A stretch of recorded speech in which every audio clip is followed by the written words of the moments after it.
ప్రెగ్నెన్సీలో పొట్ట భాగం పై చర్మం దురద పట్టడం చాలా సాధారణమైనదే. దీని గురించి పెద్దగా ఆందోళన చెందాల్సిన అవసరం లేదు.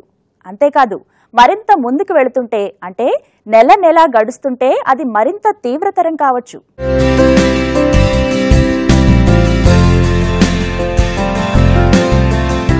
గర్భిణీలలో నెలలు గడుస్తున్న కొద్దీ కనిపించే మరో లక్షణం పొట్ట భాగం దురద పెట్టడం. ఇది నెలలు నిండే సమయానికి మరింత ఎక్కువ కావచ్చు కూడా. పొట్టలో బేబీ ఎదుగుతున్న కొద్దీ పొట్టమీద చర్మం స్ట్రెచ్ అవడం ఇందుకు కారణం. దీనివల్ల స్కిన్ డీహైడ్రేట్ అయిపోయి అంటే పొడిబారిపోయి దురద మరింత ఎక్కువ కావచ్చు. స్కిన్ స్ట్రెచ్ అవ్వటం వల్ల కొద్దిగా ఇచ్చింగ్ సెన్సేషన్ ఇవన్నీ నార్మల్గా ఉంటాయి. అండ్ ప్రెగ్నెన్సీలో కొంతమందికి డ్రై స్కిన్ అవ్వటం వల్ల కూడా చాలా ఇచ్చినెస్ ఉంటుంది. సో నార్మల్ ఇచ్చింగ్ అనేది ప్రెగ్నెన్సీలో చాలా కామన్. దానికి మనము ఇది వార్మ్ ఆయిల్ పెట్టడం కానివ్వండి, ఎనీ మాయిశ్చరైజింగ్ క్రీమ్ పెట్టడం వల్ల కొంచెం ఆ ఇచ్చినెస్ తగ్గుతుంది. బట్ ఈ ఇచ్చినెస్తో పాటు ఏమన్నా ఎర్రగా కురుపులు కనపడటం కానీ అలా ఏమన్నా ఉంటే డాక్టర్ని సంప్రదించాల్సి ఉంటుంది. పొట్టమీద చర్మం దురద పెట్టడం ప్రెగ్నెన్సీలో ఎంతో సాధారణమైనది. అయినా కూడా ఒక్కోసారి ఎర్రటి ర్యాష్తో పాటు దురద విపరీతంగా ఉంటే మాత్రం దీని వెనుక ప్రత్యేకమైన మెడికల్ కండిషన్స్ ఉండొచ్చు. దురద ఒక్కటే కాకుండా కొంతమందికి దద్దుర్లు, ప్లేక్స్ ఇలా కూడా ఒళ్ళంతా రావడం జరుగుతూ ఉంటుంది. దీన్ని PUPP అంటాము, అంటే ప్రెగ్నెన్సీ అర్టికేరియల్ పాప్యూల్స్ ఆఫ్ ప్లేక్స్ అంటూ ఉంటాం అనమాట. ఇది వచ్చినప్పుడు కూడా స్కిన్ అంతా కూడా రెడ్గా అయ్యి దద్దుర్లు వచ్చి దురద రావడం వస్తూ ఉంటుంది. ఇది పెద్దగా మనం బాధపడాల్సిన అవసరం లేదండి. ఇందులో బేబీకి హార్మ్ అంటూ ఏముండదు, మదర్కి కొంచెం ఎక్కువగా ఉంటుంది. దానికి మనం ఏదైనా యాంటీబయాటిక్స్ అండ్ ఒకవేళ సెకండరీ ఇన్ఫెక్షన్ ఉన్నట్టయితే యాంటీహిస్టమిన్స్ ఇచ్చి డెలివరీ అవగానే తగ్గిపోవడం జరుగుతూ ఉంటుంది. అదేవిధంగా మనం ఈ స్కిన్ కండిషన్స్ చూసినట్టయితే ఈ ఓన్లీ దురదే కాకుండా ఈ PUPPే కాకుండా ఇంకో హెర్పెటిఫార్మిస్ అని, ఫెంఫిగ్యూస్ అని చాలా రకాలు ఉన్నాయండి. ఇవన్నీ కూడా స్కిన్ ప్రాబ్లమ్స్. ఇవన్నీ కూడా ప్రెగ్నెన్సీలో అటాక్ అయ్యే అవకాశాలు ఎక్కువ ఉంటాయి. ప్రెగ్నెన్సీలో చర్మం చాలా ఇబ్బందులను తీసుకొస్తుంది. చర్మాన్ని మాయిశ్చర్ చేయడం ద్వారా చాలా వరకు ఇబ్బందిని తగ్గించుకోవచ్చు. మరి ఆ చిట్కాలు ఏంటో చూద్దాం. కేవలం చర్మాన్ని మాయిశ్చర్ చేయడం ద్వారా మాత్రమే ప్రెగ్నెన్సీలో పొట్టభాగంలో దురద సమస్యని కొంతవరకు తగ్గించుకోవచ్చు. అతిగా సెంటెడ్గా లేని మాయిశ్చరైజర్స్ ఇందుకు మంచి ఉపాయం. Cocoa butter, shea butter lotions వాడుకోవచ్చు. కాస్మెటిక్ ఉత్పత్తులు వాడుకోకుండా ఇంటి వద్దనే ఏదైనా చేయొచ్చా అంటే అందుకు మంచి గృహ చిట్కాలున్నాయి. అందుకు కొబ్బరి నూనె, అలోవెరా జెల్, ఆలివ్ ఆయిల్ కూడా వాడుకోవచ్చు. దురద వచ్చినప్పుడు కొన్ని న్యాచురల్ ప్రికాషన్స్ మనం తీసుకోవడం వల్ల వీటిని నిరోధించవచ్చు. సో ఏంటంటే వీళ్ళల్లో మనకి బాగా హాట్ వాటర్తో స్నానం చేసినప్పుడు ఈ డ్రైనెస్ ఇంకా పెరగడం వల్ల దురద ఎక్కువ అవుతూ ఉంటుంది. కాబట్టి కొంచెం లూక్ వామ్ వాటర్తో స్నానం చేయడము, కోల్గా లూజ్గా ఉండే కాటన్ దుస్తులు ధరించడము, తర్వాత మాయిశ్చరైజర్ రాయడము మార్నింగ్ నైట్, ఇలాంటివి చేయడం వల్ల ఈ దురద నుంచి ఉపశమనం పొందొచ్చు. ఇంకా కొంచెం ఎక్కువ ఉన్నట్టయితే కొంచెం యాంటీహిస్టమిన్ అండ్ టాబ్లెట్స్ ఉంటాయి, అవి ప్రిస్క్రైబ్ చేయడము. ఒకవేళ బైల్ సాల్ట్స్ వల్ల ఉన్నట్టయితే కొన్ని టాబ్లెట్స్ ఉంటాయి, అవి ప్రిస్క్రైబ్ చేయడము. వాటి ద్వారా కూడా మనకి ఇంకా తగ్గట్లేదు అనిపిస్తే మాత్రం కొంచెం దాన్ని సీరియస్గా ఇంకా ఏమైనా ఇవ్వాలా, లేకపోతే ఏమైనా డెలివరీ చేస్తే మనకి తగ్గొచ్చు అనేది కూడా అర్థమవుతూ ఉంటుంది.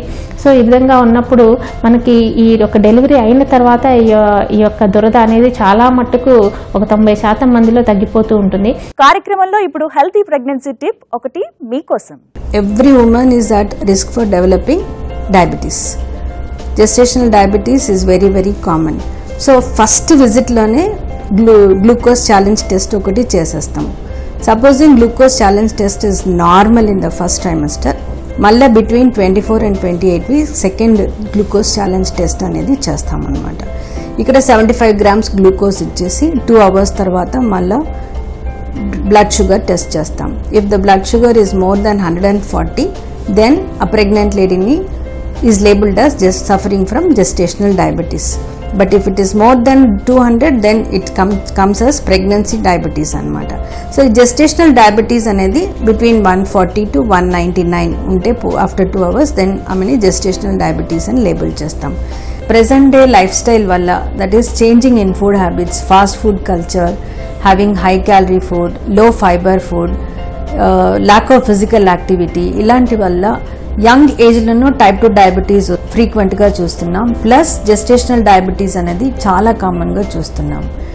So regular physical activity, 30 to 40 minutes of regular physical activity and avoiding outside food, high calorie food, less fibre food will help, చాలా హెల్ప్ అవుతుంది. ఈ రోజు చూసిన అంశాలన్నింటినీ క్లుప్తంగా గుర్తు చేసుకుందాం. 6వ నెల ప్రెగ్నెన్సీ అంటే 23 నుంచి 27 వారాల ప్రెగ్నెన్సీలో గర్భస్థ శిశువు ఎదుగుదలలో అనేక అంశాలను చూడొచ్చు. ఇవన్నీ కూడా నెమ్మదిగా బేబీ పెరుగుతున్నట్టు సూచించే అంశాలే. ఈ నెలలో గైనిక్ చెకప్కి వెళ్లినప్పుడు రక్తపోటు, యూరిన్ షుగర్, అలాగే యూరిన్లో ప్రోటీన్, శరీర బరువు, గర్భసంచి పొడవు అంటే ఫండల్ హైట్ అన్నమాట, ఇవన్నీ కూడా చెక్ చేస్తారు.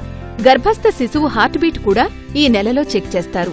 వీటితో పాటుగా కాళ్లల్లో, చేతుల్లో వాపు, వారికోస్ వెయిన్స్ అనే నరాలలో వాపు సమస్య, ఇలా ప్రత్యేకించి ఆయా స్త్రీలలో ఏవైనా సందేహాలున్నా, సమస్యలున్నా కూడా గైనకాలజిస్ట్ విజిట్లో తెలుసుకోవచ్చు.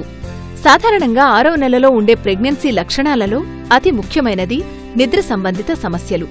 పలుమార్లు బాత్రూంకి వెళ్లాల్సి రావడం, కంఫర్ట్గా పొజిషన్ కుదరకపోవడం, కాళ్లలో తిమ్మిర్లు, ఇవన్నీ కూడా ప్రెగ్నెన్సీ 6వ నెలలో నిద్రాభంగం చేసే కారణాలే. స్లీప్ హైజీన్ అంటే మీ రొటీన్లో భాగం చేసుకోవడం ద్వారా కొంతవరకు నిద్ర సమస్యల్ని తగ్గించుకోవచ్చు. ఇక ఇచ్చీ బెల్లి అంటే పొట్ట ప్రాంతం అంతా కూడా దురద పెట్టడం కూడా ప్రెగ్నెన్సీలో సాధారణమైనదే.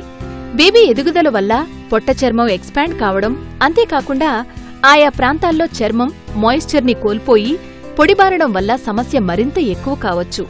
ఇలాంటి సమస్య సాధారణమైనదే అయినా కూడా కేవలం కొన్ని ముందు జాగ్రత్తల వల్ల, రెగ్యులర్గా తీసుకునే మరిన్ని జాగ్రత్తల వల్ల కొంతవరకు ఉపశమనం పొందవచ్చు. వాటిలో ఒకటి చర్మాన్ని చక్కగా మాయిశ్చర్ చేయడం. ఇంట్లో దొరికే సహజమైన మాయిశ్చర్తో లేదా మంచి నాణ్యత ఉన్న లోషన్స్తో స్కిన్లో తేమను నిలిపే ప్రయత్నం చేయవచ్చు. ఒకవేళ దురద సమస్య మరీ ఎక్కువగా ఉండి పొట్టమీద ఎర్రటి పొక్కులుంటే అందుకు వైద్య సహాయం తీసుకోవాలి.